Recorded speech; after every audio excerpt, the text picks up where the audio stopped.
Recording in progress. Perfect. And share a screen as well. Or are you sharing a screen? Yes, can you see my screen? No, maybe that's what was stopping it. Here we go. Now we do. See it? Yeah, we have it. Thanks for being here. Absolutely. Hello, everyone. I'm so excited to be with you. Are you good if I go ahead and get started, Andrews? Yes, go ahead. All yours. Okay, and I'm recording this, and I will have Leslie, because I know you guys were recording on the other one, so I'm recording this, and I'll have Leslie upload it, and then I'll just send you the link, Andres, and you can do what you want with it. Does that sound good? Thank you. Perfect. So I delivered this part at the American Global Summit, and so I'm so excited to be with you all to talk about the simplified coaching process.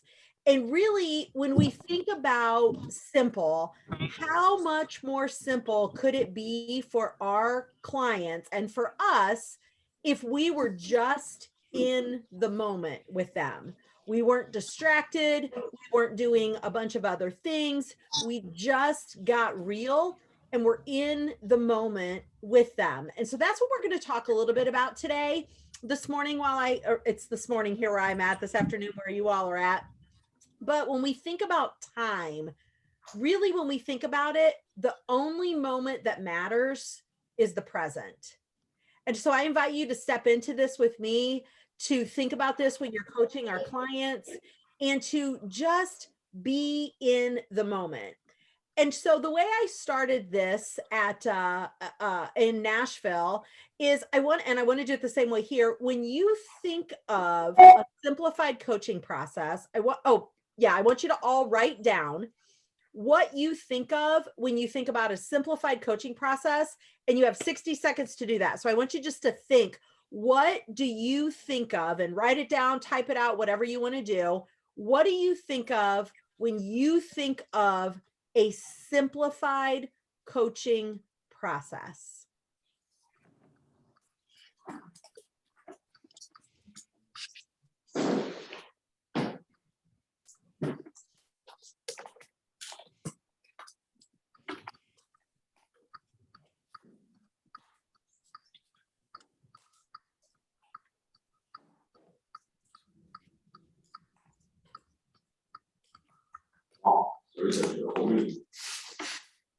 A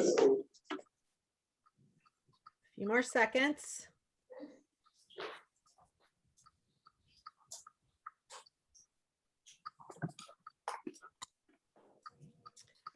So we're going to come back to this at the end of the presentation and see how we measure up. But in order for this to work really well, I would encourage you all to have your laptop open, take notes on your laptop for this part. In a OneNote, in a Word document, wherever you take notes for your coaching clients, I would encourage you to create that document right now and take notes today, whether it's on an iPad, whatever. I would also encourage you at the start here, start an email to yourself. Also, log into Infusionsoft and open your contact card. Now, here's my challenge to all of you. Your American friends, only 10% of our coaches actually did this. So I'm counting on you all to have a better showing than 10%. So let's take some notes. Whatever you think is important to jot down in your notes, they don't have to be pretty notes. They just have to work for you. So let's take them on your laptop, your iPad, whatever digital device you're using, have an email started to yourself, and have your contact card open. So when we did this at Global Summit, we had audience participation, but I just want to share with you some of the good news from some of the coaches that I work with. Some of the good news that they shared with me. Brent Widman shared, because of having a coach, he actually had his best campaign ever, enrolling 60 clients in a campaign, all because he focused, had an outside perspective, and had a coach. Anthony Merkel shared that his coach was able to help him really know his worth. He actually invested a significant amount of money in himself. Therefore, by investing that amount of money in himself, he was able to see the value of people investing that amount of money in him. And he sold, I believe, he sold the most executive level clients last campaign. And he shared the good news around that was by knowing his value, by investing in himself, by seeing the impact of knowing what he was worth, it was so much easier for him to ask for that amount of money, to ask for that big sale. So that was just a little sampling of some of the good news that was shared. I don't know if you all listened to the TPE call recording that I did several months ago before the Nashville Global Summit, but we did a TPE call, and at the end, I challenged everyone with some action items. And one of those action items was to actually shadow a veteran coach. So people that maybe had some trepidation, some fear around coaching, they maybe felt like they weren't as good as they could be. We challenged them to shadow a veteran coach because we know that the best way to be a great coach is to be a great sales professional. And the best way to be a great sales professional is to be a great coach. And so some of the folks that were a little challenged with that, we challenged them to shadow someone. And a couple of things that people shared from that shadow experience, Kylie Robinson, who is a rookie coach, shared that she realized after shadowing someone that it's all about just asking the questions. Just keep asking the questions and digging deeper, asking those second level questions.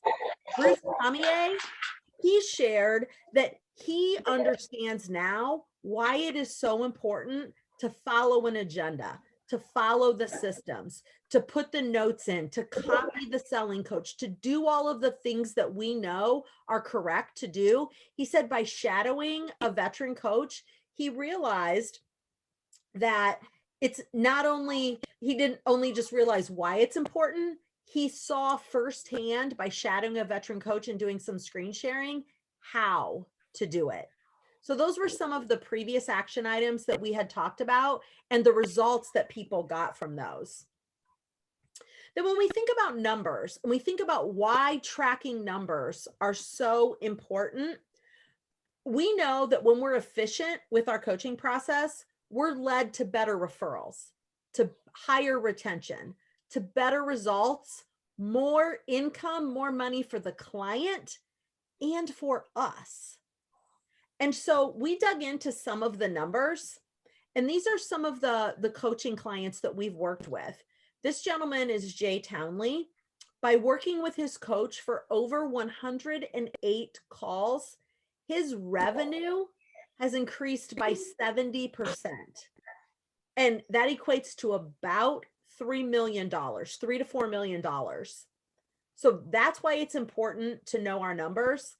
And the coaching commission that the coaching coach, this has nothing to do with sales. This is only coaching. But by retaining Jay for over 108 calls, the coaching coach earned $8,100. Lori Roop, by following a simplified coaching process with her coach, by knowing how to get everything done, by her coach being in the moment with her for over 154 calls, her margins are up 53%, and her coaching coach has earned over $11,000 just because the coach has followed a simplified coaching process, knows what's going on, and is keeping her engaged for over 154 calls. Alicia Bush, because of a simplified coaching process, she has increased her income by 350%. She's gone through over 174 calls. If it wasn't a simplified coaching process, do you really think she would have stayed for 174 calls? I have a lot of folks that say, and in fact, I'm doing the call on Friday, the TPE call on Friday. And one of the questions that was asked is, how do you know what topics to cover with people who have been in for a long time? There's still topics that Alicia has not gone over with her coach. Just because she's been in for 174 calls doesn't mean she's been through all of the topics that we have. There's always something to talk about. But by following the simplified process, she's increased her income by 350%. The coaching coach has made over $13,000. Chris Duskin, because his coach followed a simplified coaching process, kept him in for 54 calls. He increased his revenue by 160%, and his coaching coach made almost $8,000. Steve Devlin, you can see the numbers, 316%, 130 calls, 9750. And Katie Murphy, 93 calls, $6,900 for the coaching coach. This is all because the people who are coaching these people are following the process that has already been laid out for all of us. They're not creating a new system. They're not creating something that doesn't work. They're not testing things. They're following the process, and therefore the clients are getting results. The clients are happy with what they're getting. They're staying in. You can see the amount of time they're staying in, and the coaching coach is earning that revenue. Like I said, this has nothing to do with the selling coach, but if the coaching coach is earning that revenue and earning that commission, the selling coach is as well, about the same amount. So that is why it's important to know the process, to follow the process, to know our numbers when we're going through this. So let's dig into some of the technical things. How do we follow a simplified coaching process? When we think about it, we are a professional sales and leadership coaching company. I was just having this conversation with Dave Brown yesterday. Really, when we think about it, people see things in us that they want for themselves. So when you think about when coaching our clients starts, does anyone have any thoughts? I'd love for this part to be a little bit interactive. Does anyone have any thoughts of when does coaching actually begin in our process? First call, like First approach, call. sell coaching. What was that? First call when we sell coaching? Okay. So would you agree that it begins on the reach? That's what I mean. Yep, absolutely. It begins on the reach. I don't know about y'all, but I get job offers all the time. Like there's people that'll say, Carla, can I hire you to come in and teach my team how to do what you just did with me? Yeah, absolutely. That's exactly what we do through coaching, right?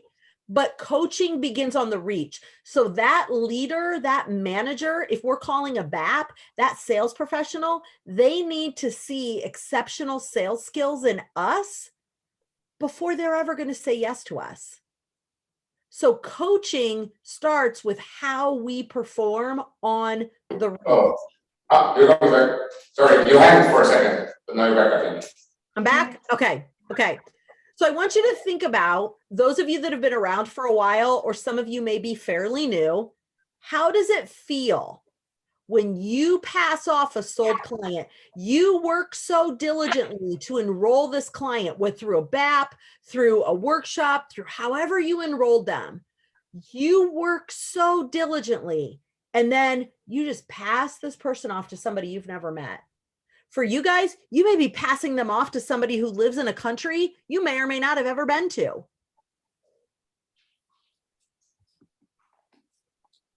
Then what happens if that coach isn't communicating with you? If you've worked so hard to enroll this person, and then all of a sudden they're coaching with someone, you never hear anything. You never hear any updates. You don't see any notes being put in. That selling or that coaching coach is not following the system. Let me ask you this, guys. If we got real with ourselves, how often have you been that coaching coach? How often have you been handed a client, but you haven't followed through on what you were supposed to do?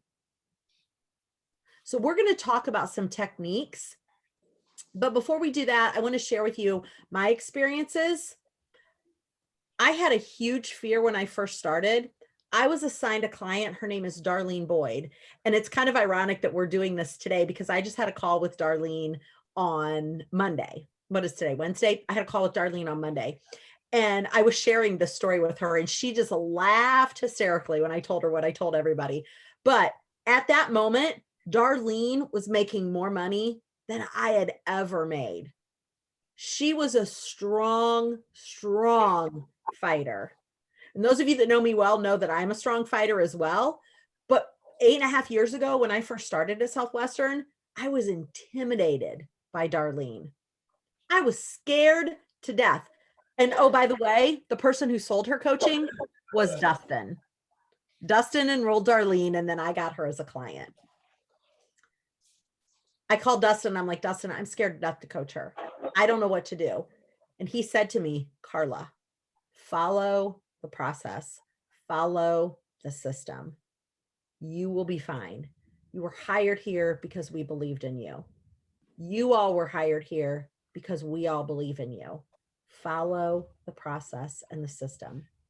So Darlene started coaching 8.5 years ago when we had 6-month contracts, and she was paying $499 a month. She initially stayed in for about 8 months. She stepped out. She came back a couple years later, did about another 8 months. I think we're at $599 then. She did another 8 months, stepped out. And in January, Charles Culture called me. And he said, Carla, I just re-enrolled Darlene into coaching, but she wants to coach with you. And I said, that's great. I'm an elite coach now. She's going to have to pay $1,200. And she does. And when I was telling her the story on Monday, she said to me, she goes, you were scared to coach me in the beginning? I said, yeah, I had no idea. She goes, I was your first client? I said, yeah, you were. You were my first client that I coached and I didn't sell. And she said to me, I would have never known that. I would have never known because you just owned it. So that's what we need to do. Just follow the process and the system. And then I think sometimes people think they're the only ones that make mistakes. We're the only ones that are going through things. That's not true. Dave Brown enrolled a girl, and I can't remember her name. She was a Tom James gal. She was a very strong fighter. I think her name was Charissa or something like that. But I was assigned her on a Friday. It was probably about 4:30, 5 o'clock in the afternoon, my time on Friday. And I saw the assignment come through, but I was with my family. And so I didn't reach out right away. I reached out to her on Monday, and I shared with her how excited I was to partner with her to help her become a top producer. She was already a top producer. I felt like a fool. I was embarrassed. I felt like I totally let her down, and I let my teammate down, Dave. So we all make mistakes. We all have fear. It's what we do with it.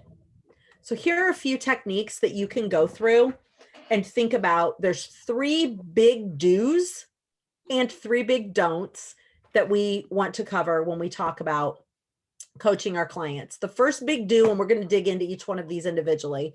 The first big do is content. The second is communicate. And the third is commit. So these could be some great things to write down and take in your notes. When it comes to content, we want to, number one, follow the coaching call template. There's a reason, there's a psychology. When we think about how to coach someone, it's all laid out for us. We don't have to think. My son was a wrestler, and I asked him, when you take the mat, Connor, what do you think about? And he said, I don't think about anything. He said, I think about just going out there and wrestling. That's what we need to do. We don't need to be thinking about other things. It's all there. All we need to do is follow that template. We always want to start with good news. And in the wise words of Anthony Merkel, he always says, if there's no numbers in good news, it's not good news. And so when I was sharing with you the good news earlier from Brent, there was a number associated with it. I think it's sometimes easy to fall into with our clients. We become friends with them, we become connected to them, and they say things like, "Well, I had a great weekend with my family, or I was able to take some time off and not work, or I was able to do this, or I was able to do this." Okay, that's all good news. But let's talk about the progress that they're making based on the things we've been working on. What are the numbers? So this morning, right before I logged on with y'all, I had a call with Steve Frody, and he told me we've been working on recruiting. And he's like, Coach, I called 2 people that I committed to it, and I called them. I called 2 people, and then we dug into what that looks like. That's the good news we're looking for. We want to always cover a module. It doesn't matter what the client's challenge is. It doesn't matter what they're going through. We have a module for darn near anything. And in the LMS for Top Producer's Edge and for Manager's Edge, there's a table of contents, and there's also a table of contents with subtopics. If you're unsure of what kinds of things to cover, I would encourage you, have that subtopics table of contents pulled up. And when your client starts talking, just start looking through there and something's going to click. But always, always, always cover a module. We want to screen share with them, role play, dial with them, let them see us using their content. Lori Roop that I shared earlier, 170 some calls. I'm actually coaching her, and she runs a small camera store and promotional products business. And she has 2 gentlemen, Grant and Preston, who oftentimes will say, "Hey, Lori, we're having a hard time making our calls. Can you connect with your coach and see when the next time she's dialing so we can just get on and listen to her dial?" And they say every time they get on and listen, they're motivated. They hear something. They hear me overcome an objection. They hear me persevere. They hear me just having fun. So how often are you role playing, dialing with them, letting your clients see you using our content? The next big do is communicate. We want to always reach out to the client within 24 hours after they've been assigned. So when we think about assignments now, we're assigning clients daily. So reaching out 24 hours after they've been assigned shouldn't be a problem. Sometimes it may be in the evening, sometimes it may be early in the morning, but we want to connect with them right away. They have just said yes to something that they can't touch and feel. We want to keep them excited, keep them engaged. Always reach out. We always want to take notes and put those notes into Infusionsoft. And we also always want to send a recap email to the clients. But here's what I would share with that. Our notes don't have to be perfect, but it should show what we covered. And I'll share with you 2 stories. I don't know if you all are familiar with Aaron Barker and the challenges he's just faced, but Aaron had a stroke. He's a young man who lives in Southern Ohio, not very far from me, and he had a stroke. And the team leaders were approached and asked to guest coach some of his clients. While that could be rather nerve-wracking, both for Aaron having someone else coach his clients, and it could be nerve-wracking for the client, one of the things that I noticed with the gentleman, Doug Orr, that I coached for Aaron, was because Aaron had all of the notes in of what they had covered so far, I could just step in. Now, Carla probably coaches different than Aaron, and that's okay. And I said that to Doug. I said, however, because I can see the story, I can see the map based on the notes that are in the system, I was able to step in and help. So if something happened to you, would your notes tell the story of what you're doing with that client should someone else need to step in and help? The other thing is, it's really great for the selling coach to be able to see what you have covered. So we always want to copy the selling coach. I know there's some folks that I coach the leader and the other people are in coaching. And I just had an opportunity. It was also Monday afternoon that I'm coaching a gentleman by the name of Mark Harmon, and he has his person, Kim, in coaching. And they just had this huge meeting. And he said, this is my perspective on the meeting. Can you tell me what Kim's perspective was? Now, I didn't share anything confidential, but I said, hey, Kim thought the meeting went really well. She said it went better than she thought. She felt like she was very prepared. I knew that because Carolyn Verplugen had copied all of the notes and I could see that. So make sure we're copying the selling coach on all notes and all communication. If there's something funny that happens, off schedule funny, let the coach know if there's not going to be a call within the standard 2-week time frame. There's nothing worse than looking at or having your assistant or you go in and look in Infusionsoft and it's August and you see they haven't had a call since the beginning of July. It's like, whoa, wait a minute. Is this person disengaged? Are we going to have to crew them? What's going on here? We want to make sure that we're documenting things. Gina Parker sold a lady by the name of Susie Boyd, and she had to reschedule a call because she was on her incentive trip. And then when she came back, her husband ended up in the hospital. So it's been about 3 weeks since Susie and I have connected. But I put a note in and I told Gina. Gina actually reached out to me and said, hey, I see that Susie missed a call. And I put in there, I'm trying to connect with her. As Gina was sending me the email of, hey, I see Susie missed a call. What help do you need from me? I got a text from Susie that told me her husband was in the hospital. We actually have a check-in call scheduled for 30 minutes tomorrow. It's not a full coaching call, but I'm making sure to keep Susie in the loop, and I'm always letting Gina know what's going on.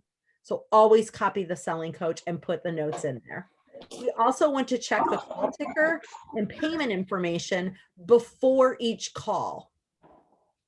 We want to make sure that there's no outstanding payment. We want to make sure that the subscription is running. And then we want to make sure that the call ticker is accurate. That's how accounting knows to pay us. And so if we're on call 17, but the call ticker shows we're on call 12, there's a problem that we need to have rectified. So making sure that the call ticker, the payment information, everything is correct. And if it's not, we need to communicate that with the right people. So that's the communicate portion. And then the commit part, we need to commit to putting those notes in right away. Copy and paste. It's not that difficult. It's why we want to take our notes on, a digital format so we can copy them. We don't want to handwrite them and then have to take them into the computer. Just take them. If you're not good at typing, how do you think you get good at typing? Doing it. So just do it. Commit to doing that. Starting your email template before the call. I love doing this. So Steve Frody this morning, as he was sharing his good news with me, I literally was just typing in, hey, Steve, it's so good to hear that you actually called 2 people for recruiting and you did this and you did this. I'm typing that in as he's talking to me. I'm typing it into good news. And I'm also typing it as part of the recap email that's going to go to him. My emails are always started before I ever log in for the call. It's a time saver and it helps you make sure you're doing everything correctly. We want to commit to getting our clients onto CSFs, especially our TPE and our ME clients. Make sure they have CSFs. Make sure they're logging their CSFs and make sure that you are going over CSFs with them. We don't log just for the sake of logging, but when we know their numbers, I was coaching a gal by the name of Olivia, and she said to me one time, she said, Carla, my end result, I am 25% off my goal of how much income I want to make. And I said, okay, let's take a look at your CSFs. And we did. And guess what else was 25% off? Her activity and her referrals. And so on that call, we really focused on asking for referrals, making sure we're calling enough people. When we can see those numbers, the emotion is removed from it. And oh my gosh, I'm 25% behind and what am I going to do? And all of this, that's taken out of it. We just focused on the numbers. And at the end of the call, she's like, okay, I need to make more calls. And in order to make more calls, I need to have more people to call. So I need more referrals. And within a matter of 2 or 3 calls, she was back in line with where she needed to be. So CSFs are important. We need to make sure that we're asking a lot of questions. We're not trainers, we're coaches. We want to challenge our clients in a positive way and expose their pain before we teach a technique. So like with Olivia, when she was like, oh, I'm 25% off. Okay, let's look at your CSFs. Oh, do you see what I'm seeing, Olivia? What else is off? Oh, I'm not getting enough referrals. Talk to me about the people you're talking to. Are you asking? How are you asking? What's going on? She's like, you know what? I haven't been asking lately. Okay. Do we need to revisit that? Yes. Awesome. And we went back into the technique. They need to be bought in. Coaching is a selling job. We want to make sure they're bought in and we're asking them questions. And we're not just saying, so I'm going to ask you some of the questions that are in the module right now. Unfortunately, I've heard recordings of that. Don't do that. Just ask a couple of questions, get that pain open. And as soon as that pain's open, then we go in with the fix of the technique. We want to commit to preparing for the call before the call starts. Pull up your notes. This is why it's important to have them in a OneNote or a Evernote or a Word document or however you do your notes. Review the notes. Check to see if they're opening the emails sent through Infusionsoft. Are they watching the videos? Are they completing the action items? We want to make sure that we have action items that they're committed to completing, that are going to move the needle for them. We're not just assigning action items to assign action items, right? So prepare. That's why we always want to make sure we land our calls at 45 minutes. So we have that cushion of time to prepare for the next call. And then hold them accountable. They're not paying us to be their new best friend. They're paying us for accountability. So find fun and effective ways to hold them accountable. And I know there's a lot of recordings in the LMS that talk about accountability, but it comes from knowing your client. I've had so much fun with accountability. And a lot of people say, oh, I'm a little nervous to hold people accountable. And so I shared this from the stage in Nashville. When we were in Nashville for team leader training in June, Dustin mentioned he needed to hire a social media person. And he said, yeah, he was sitting right behind me and he was kind of speaking under his breath. And he's like, yeah, I need to get this off my plate. I need to make sure that I hire somebody. This isn't something I should be doing. And so I turned around and I looked at him and I said, so when are you going to have that done? And he looked at me and he goes, crap. I'm like, did you forget who you were sitting in front of? He's like, yeah, I kind of did, or behind. So Dustin and I, because it was important to Dustin, I knew it. Dustin and I had an accountability plan in place. He committed that he would have his social media person hired by the start of Global Summit. So Sunday before Global Summit started in Nashville, I texted him and I said, who did you hire for your social media? And he texted me back immediately. And if any of you have ever texted Dustin, you know, an immediate response is rare, but he texted me back immediately. And he said, I hired her and she starts tomorrow. And I said, that's awesome. And our accountability was, if he didn't, he was going to have to buy me a pair of shoes of my choice. And Dustin knows I don't buy cheap shoes. And so I texted him back and I said, well, I would love for you to buy me a pair of shoes. I'm very excited that you hired your social media person. So have some fun with your clients. Know where their point of pain is and hold them accountable. It's what they're paying for. And then we touched on this. Land your calls as close to 45 minutes as you possibly can. Be aware of the time. You all should have a clock in your upper right-hand corner of your computer. Be very aware of your time and know, like I know if my good news goes past 7 minutes, I'm going to go long. So good news should be no more than 5 to 7 minutes. That leaves you 20 to 25 minutes for the coaching portion. And then the last few minutes are that wrap up, confirm your next call. What are we doing? So making sure that we're committed to landing our calls.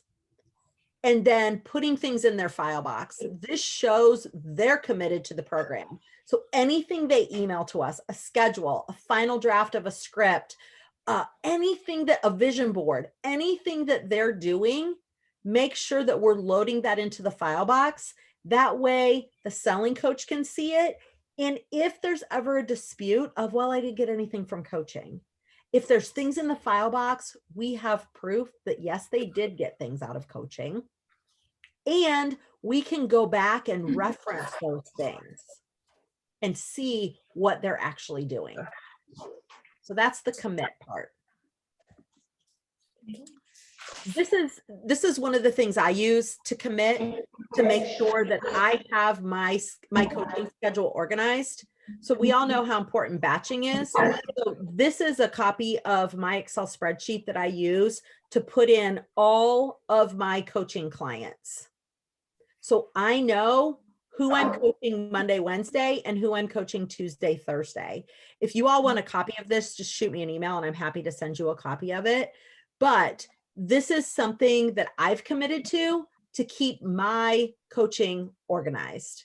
So I'm just not randomly assigning people to different days. This is how I organize it. So the 3 big don'ts. Don't get out of sorts. Don't get in over your head, and don't overwhelm people.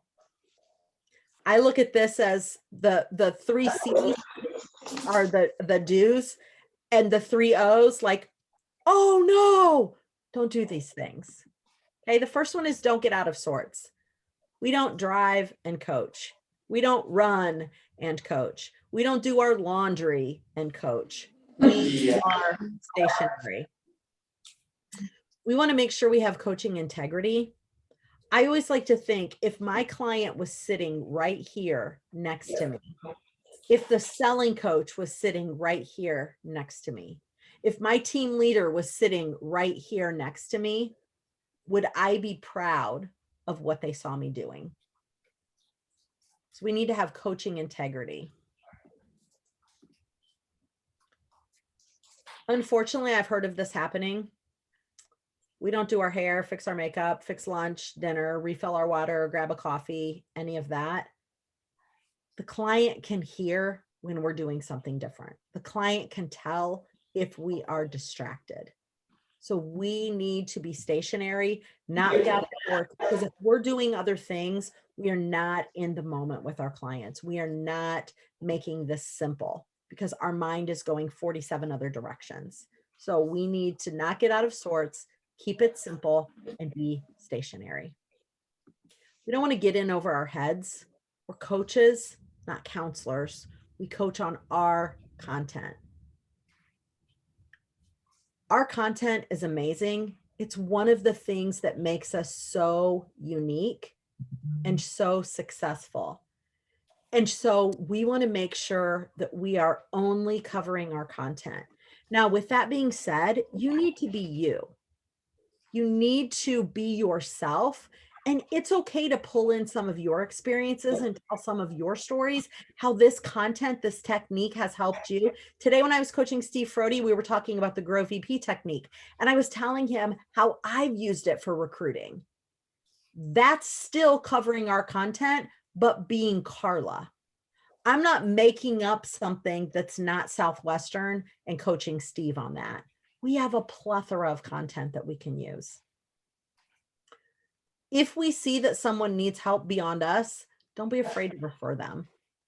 I had a gal that I was coaching, Christy Huggins, several years ago, and she didn't need a sales coach. She needed a mental health counselor. And I'm still in contact with her. She left her job and is a stay-at-home mom now.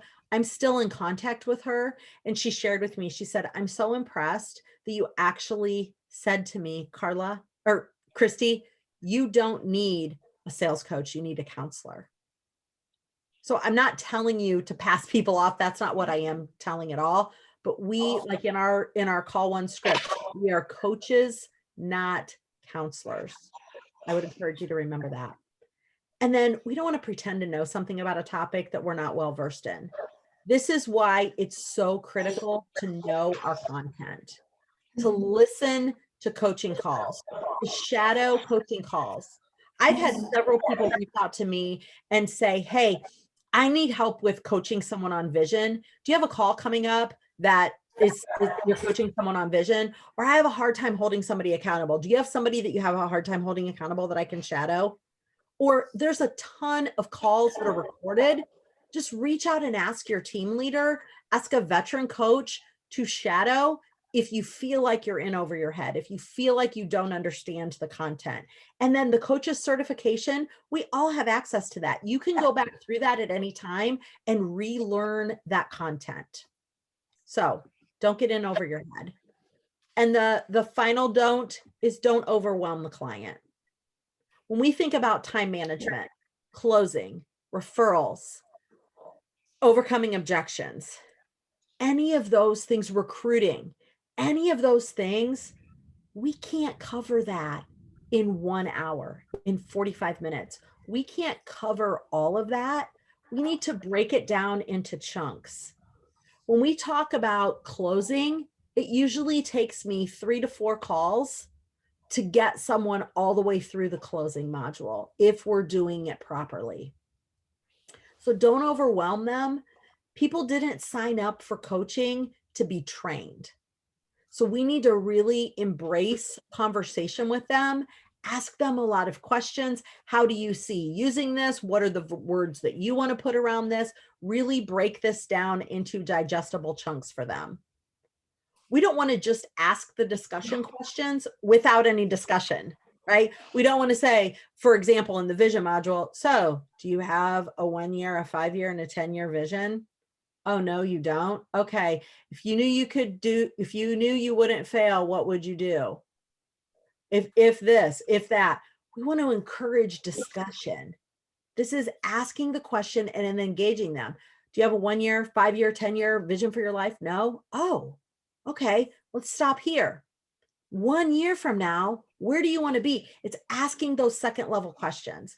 And I just had this conversation with Steve Frody this morning about recruiting. He said, part of the reason I don't call people to set appointments is I don't know what the next step is.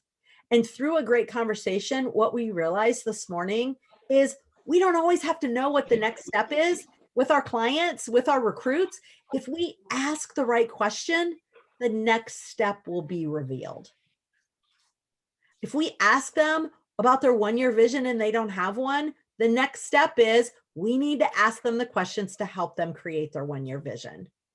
We don't just read down through the discussion questions that we have. And then the other thing we don't want to do to overwhelm clients is assign too many action items. We also don't want to assign too few action items. So one of the things that we've talked about is reading the module and watching the videos should not be the only action item. That's too few action items.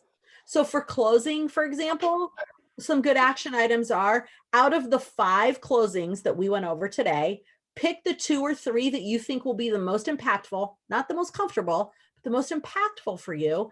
Write out your closing questions in your verbiage and email them to your coach prior to our next call. That's a good solid action item. If it's referrals and you've created the referral script, a good solid action item is ask this many people for referrals with the goal of getting this many referrals.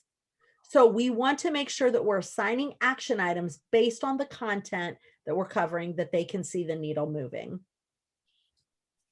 So after going through all of this, I would love for each of you to really think about what are 1, 2, or 3 big takeaways that you've had, like, oh, this is really something that spoke to me, or wow, I used to do that, but I don't do that anymore, or this is something that's really going to move the needle. So what is your biggest takeaway? And I want you to type it out real quick.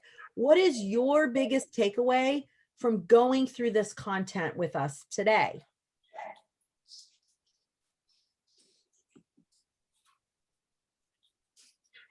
And then how did your thoughts about a simplified coaching process change from the beginning of our hour together to now?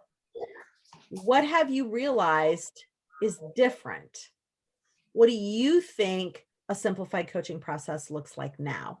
So I'd love for you to write that out in the next 60 seconds. Just write out what your thoughts are on a simplified coaching process now.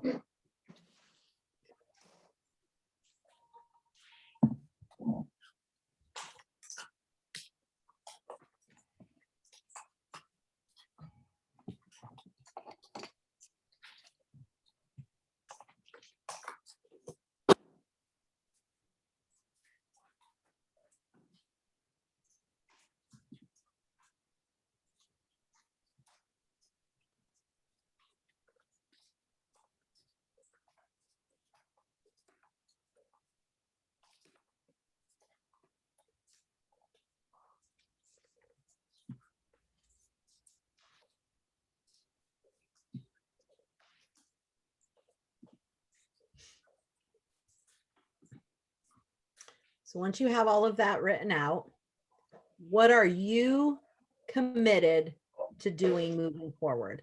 What are the things that you are going to do between now and your next PC with your team leader? What are your action items from this session?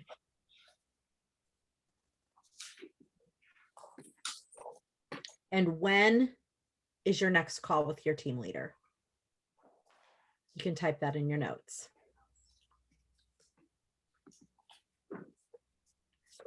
So now, what I would encourage each of you to do is, since you have Infusionsoft opened with your contact card, copy all of the notes that you took today, put them in the notes section of your contact card, put the notes in your email. At the beginning of the email, type what your aha was. Dear me, I'm so glad that we covered this and you found this. Here are notes. Put that in there. Copy that email, paste it into the notes section, and hit save. Send yourself the email. And then send yourself a module. Maybe a module that you haven't gone over in a while. Maybe a module that you need to study the content a little bit more. Maybe your favorite module. Whatever it is, send yourself a module.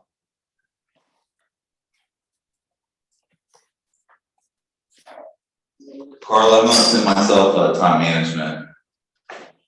I was going to say, Tim, I'm glad that you're there. I was going to say that when I showed my coaching schedule, I am holding a spot open for Tim Nowak because I was able to secure 50% support from his leader. We'll talk.